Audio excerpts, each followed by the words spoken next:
எல்லா டைமும் ஜெபம் பண்ணா எல்லா டைமுக்கும் ரிசல்ட் வந்துடும், இதே ஒரே ரிசல்ட் வந்துடும் இல்லை. ஒவ்வொரு டைமிங்களுக்கும் ஒவ்வொரு ரிசல்ட் ஆண்டவர் வச்சிருக்கிற பதில் எத்தனை விசுவாசிக்கிறீங்க? அப்போ இந்த 12 AM-லேருந்து 3 AM-க்கு நீங்கள் ஜெபம் பண்ணீங்கன்னாக்கா உங்கள் விசுவாசம் பலப்பட ஆரம்பிச்சோம். ஜஸ்ட் சாப்டர் 7 verses 9 வாசி. அந்த ராத்திரி அப்படின்னு தொடங்குது இல்லையா, அது எந்த டைம்னா 12 AM to 3 AM. ஆண்டவர் கிடியோனுக்கு சொல்றார், சத்ரு இருக்கிற அதிகமாங்க அங்க போன்ற ஆண்டவர், நீ போ, உனக்கு என்ன தருவேன்? பலனை தருவேன். நீ எதெல்லாம் எதெல்லாம் எதெல்லாம் உனக்கு தேவையோ, எதெல்லாம் உனக்கு வேணுமோ அது உன் கையில கொடுப்பேன்.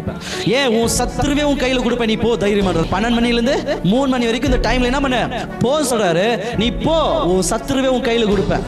இந்த டைம்ல நீங்க ஜெபம் பண்ணீங்கன்னா உங்க கையில் ஆசீர்வாதங்களை தேவன் கொடுப்பார். நீங்க எதிர்பார்த்து கொண்டு இருக்கிற உங்களுக்கு பதில் தேவன் கொடுப்பார். ஏன் உன் சத்ருவே உன் கையில ஒப்புவிப்பார். உங்களுக்கு ஒரு எக்ஸாம்பிள் சொல்ல அழகா கவனிங்க. நைட் டைம்ல யாரோ ப்ரேயர் பண்றதில்ல, இந்த 12 மணிலேருந்து 3 மணி விசுவாசம் பலப்படாது. ஆவிக்குரிய விஷயங்களை அதெல்லாம் நீங்க பார்க்கவும் முடியாது, ஆசீர்வாதங்களையும் உங்களால பெற முடியாது.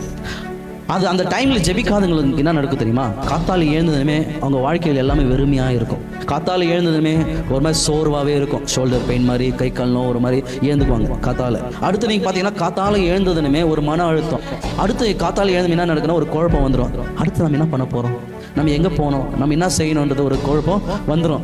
ஏன் இதெல்லாம் காத்தால எழுந்ததுமே இது ஏன் வருதுனாக்கா அந்த டைம் நீங்கள் ஜெபம் பண்ணுறதில்ல, உங்கள் விசுவாசம் பலப்படலை. அந்த டைமுக்கு எல்லாருமே ஜெபம் பண்ணாதனால தான் எல்லாரும் என்ன பண்ணுறாங்கன்னா ஆண்டவர் கேள்வி கேட்குறது, எனக்கு என்ன பண்ணிட்டீங்க ஆண்டவரே, நான் உனக்கு உண்மையா இருக்கிறேன் அல்லவா, நான் உனக்கு காணிக்கை கொடுக்குறேன் இல்லையா, நான் உனக்கு தசமம் கொடுக்குறேன் இல்லையா, நான் உபவாசம் எடுத்து ஜெபிக்கிறேன் இல்லையா, உன்னை பத்தி ஒரு 10 பேருக்கு ஒரு 20 பேருக்கு நான் சொல்றேன் இல்லையா, ஏன் என் வாழ்க்கை இன்னும் மாற்றங்கள் இல்லை அப்படின்னா இந்த டைம்ல இந்த டைமுக்கு நீங்க என்ன பண்றது இல்ல, ஜெபிக்கிறதுனால. ஒரு 6 மாசத்துக்கு முன்னே நடந்தது சொல்றேன் கேளுங்க. என் வாழ்க்கையில எனக்கு என்ன ஃபீல் ஆகுதுனாக்கா யாரும் என் பின்னால் வர்ற மாதிரியே இருக்குது.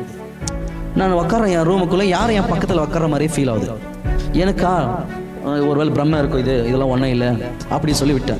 சரி அட்லீஸ்ட் நம்ம ஒரு சின்ன ப்ரேயர்னா பண்ணலாம் ரூமில், எனக்கு அந்த மாதிரி ஃபீல் ஆகுதுன்னு சொல்லிட்டு முட்டி போட்டு ஜெபம் பண்ணா பக்கத்தில் யாரோ ஒரு சவுண்டு கேட்டதுமே அலர்ட் இயேசுவின் நாமத்தினால எந்த ஆவிகள் இருந்தாலும் கட்டுற அப்படின்னு சொல்லிட்டு நான் கத்த ஆரம்பிச்சிட்டதுமே சரி ஜெபம் பண்ணி முடிச்சிட்டேன். அதுக்கப்புறம் திரும்பி என்ன பண்ண போயிட்டு தண்ணி குடிக்கலான்னு தண்ணி குடிச்சிட்டு மறுபடியும் இப்படி வர ரூமுக்குள்ளே வர என் பின்னால் யாரும் வர மாதிரியே ஃபீல் ஆகுது.